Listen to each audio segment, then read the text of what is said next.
Welcome students.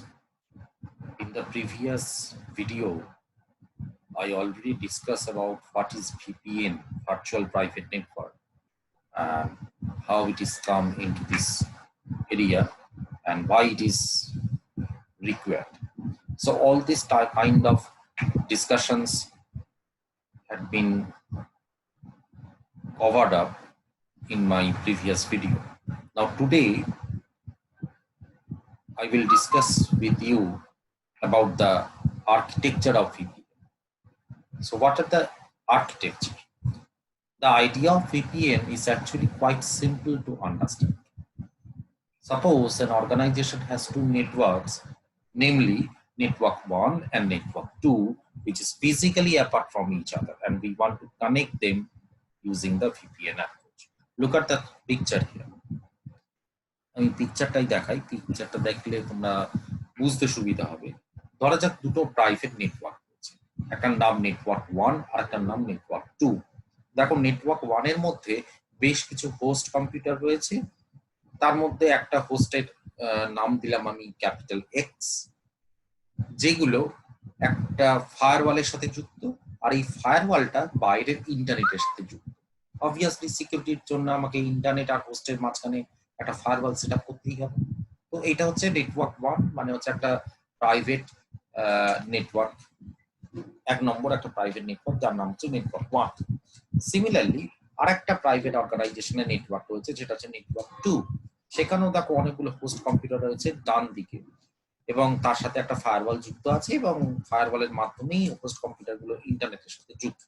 ঠিক আছে, তাহলে এই ধরনের হোস্ট গুলোর যে কোনো একটাকে আমি সাপোজ ধরলাম capital Y.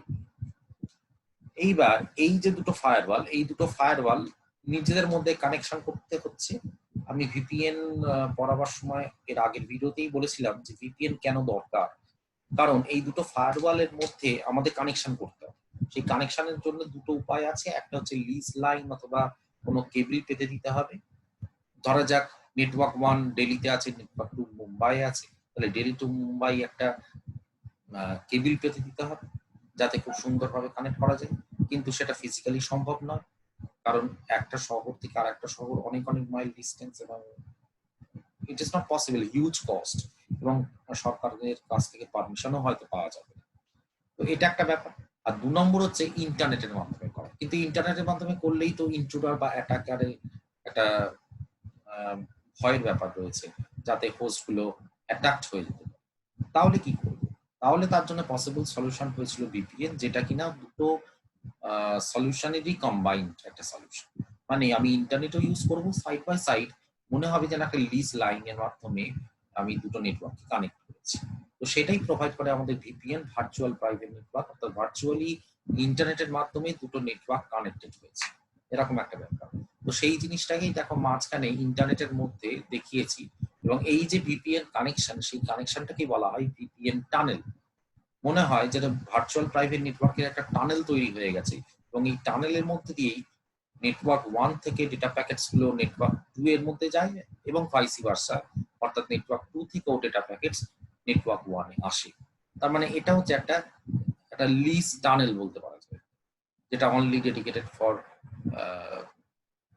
transmitting the packets to and fro from network 1 and network 2 respectively. Okay, তো এরকম একটা সিনারিও। তাহলে ধরা যাক এই নেটওয়ার্ক 1 এর মধ্যে একটা হোস্ট হচ্ছে ক্যাপিটাল এক্স, আর তার সঙ্গে যে ফায়ারওয়ালটা অ্যাটাচ সেটা হচ্ছে ফায়ারওয়াল 1। সিমিলারলি নেটওয়ার্ক 2 এর মধ্যে যে একটা হোস্ট রয়েছে তারকে আমি ধরে নিচ্ছি ক্যাপিটাল ওয়াই, এবং সেটা যে ফায়ারওয়ালের সাথে যুক্ত তার নাম দিলাম firewall 2। Now firewall 1 and firewall 2 এই দুটোর মধ্যে কানেকশন হবে থ্রু দ্য ইন্টারনেট, যেটাকে বলছি আমি ভিপিএন টানেল, অর্থাৎ ভার্চুয়াল প্রাইভেট নেটওয়ার্ক টানেল। এখন এটা সুন্দর একটা এখানে একটা গল্প বলছি। সাপোজ মনে করা যাক নেটওয়ার্ক 1 এর ভেতরে থাকা ক্যাপিটাল এক্স হোস্ট একটা ডেটা প্যাকেট তৈরি করলো, যেটা সেন্ড করতে চাইছে কাকে, না ক্যাপিটাল ওয়াই কে। ক্যাপিটাল ওয়াই কে, ক্যাপিটাল ওয়াই হচ্ছে একটা হোস্ট যেটা নেটওয়ার্ক 2 এর ভেতরে থাকা একটা হোস্ট। ঠিক আছে, তাহলে সরাসরি আমি বলতে পারি ক্যাপিটাল এক্স থেকে একটা ডেটা প্যাকেজ যেখানে হবে সেটা প্রথমে ফায়ারওয়াল 1 এ আসবে, ফায়ারওয়াল 1 থেকে ভিপিএন টানেলের মাধ্যমে ফায়ারওয়াল 2 তে আসবে এবং ফায়ারওয়াল 2 থেকে সেই প্যাকেটটা ওয়াই তে যাবে, রাইট? এবার কিভাবে এই ডেটা প্যাকেটগুলো যাবে, that is our main goal and that is সেটাই হচ্ছে আমাদের আলোচনার বিষয়। কারণ এখানে ফায়ারওয়াল 1 এবং ফায়ারওয়াল 2 কিভাবে কনফিগার করব, দেখো এর আগের ভিডিওগুলোতে ফায়ারওয়াল কনফিগারেশনের আমি ব্যাপারটা বলেছিলাম। সেখানে ফায়ারওয়াল কনফিগারেশন আমি অনেক রকম ভাবে দেখিয়েছিলাম, ঠিক আছে? সিঙ্গেল হোস্ট ব্যাশন, ডুয়াল হোম ব্যাশন, এরকম বিভিন্ন নাম ছিল। কিন্তু আমি সেই সমস্ত মধ্যে এখন যাচ্ছি না, আমি ধরে নিচ্ছি যে অর্গানাইজেশন একটা বেস্ট পসিবল ফায়ারওয়াল কনফিগারেশন এখানে অ্যাপ্লাই করে বসে আছে, ঠিক আছে? আমার মেন উদ্দেশ্য হচ্ছে how the data packets will be transferred from the VPN terminal, ঠিক আছে? সেটাই হচ্ছে এখানে জানার বিষয়। তো এখানে দেখা যাক কিভাবে হচ্ছে। তার জন্য আবার একটা ছবি আছে, আমি তলায় দেখাচ্ছি। প্রথমে ক্যাপিটাল এক্স কি করবে, একটা ডেটা প্যাকেট তৈরি করবে, এবং যখন ডেটা প্যাকেটটা তৈরি করবে তখন দুটো হেডার ওর সাথে অ্যাটাচ করবে। কি কি হেডার? একটা সোর্স অ্যাড্রেস, একটা destination address. Now what is the source address? The IP address of capital X, it is regarded as the source address, and the IP address of capital Y, it is regarded as the destination. তাহলে এই source আর destination অ্যাড্রেসকে আমার এখানে header হিসেবে কাজ করবে। Look at the picture. X source address, Y destination address. X source address means the IP address of host X is the source address, ঠিক আছে? IP address। তাহলে ক্যাপিটাল এক্স হচ্ছে একটা মেশিনের নাম, একটা হোস্টের নাম যেটা নেটওয়ার্ক 1 এ রয়েছে, আর ক্যাপিটাল ওয়াই হচ্ছে একটা মেশিনের নাম যেটা নেটওয়ার্ক 2 তে রয়েছে। এবার ক্যাপিটাল এক্স এর আইপি অ্যাড্রেসটা আমি এখানে আবার ক্যাপিটাল এক্স বলেই ডিনোট করছি, যেটাকে বলছি সোর্স অ্যাড্রেস, আর ক্যাপিটাল ওয়াই হচ্ছে IP address of capital Y host, সেটাই হচ্ছে আমার ডেস্টিনেশন অ্যাড্রেস, আর বাকিটা হচ্ছে আমার অ্যাকচুয়াল ডেটা বা আদার কোনো যদি হেডার থাকে। তাহলে অ্যাকচুয়াল ডেটার সাথে প্রথমে দুটো হেডার যোগ হয়ে যাচ্ছে, একটা সোর্স একটা ডেস্টিনেশন অ্যাড্রেস, ঠিক আছে? এই প্যাকেটটাও তৈরি করে এই ক্যাপিটাল এক্স তৈরি করলো, তৈরি করে ফায়ারওয়াল 1 এর মধ্যে ট্রান্সফার। এবার ফায়ারওয়াল 1 কি করবে না, এই সোর্স আর ডেস্টিনেশন অ্যাড্রেসটাকে চেঞ্জ করে দেবে। কি চেঞ্জ করবে না, সে আর একটা হেডার যোগ করে দেবে, যেখানে সোর্স অ্যাড্রেস হবে ফায়ারওয়াল 1 এর আইপি অ্যাড্রেস, আর ডেস্টিনেশন অ্যাড্রেসটা হবে ফায়ারওয়াল 2 এর ডেস্টিনেশন অ্যাড্রেস। তার মানে ফায়ারওয়াল কেন এটা করছে?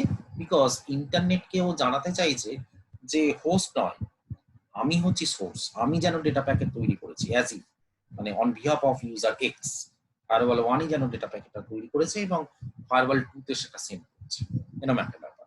আর বাকি যে এক্স যে হেডার দিয়ে যে তৈরি করলো সেইটাকেও এনক্রিপ্ট করবে এবং অথেন্টিকেশন রিলেটেড যে ক্রিপ্টোগ্রাফিক মেকানিজম গুলো আছে সেগুলো পারফর্ম করবে।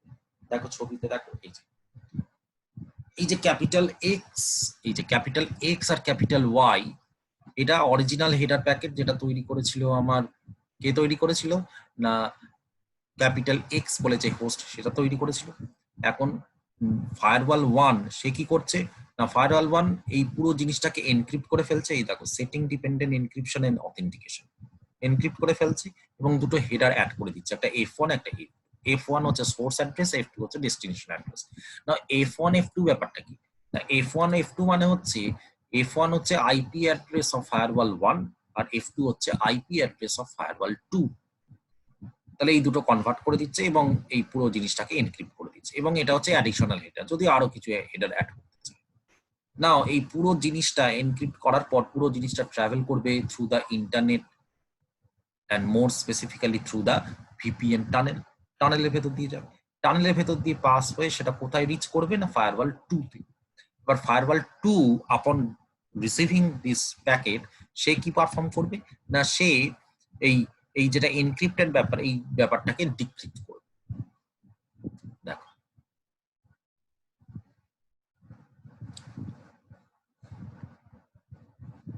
এই the packet reaches firewall 2 over the internet via one or more routers as usual.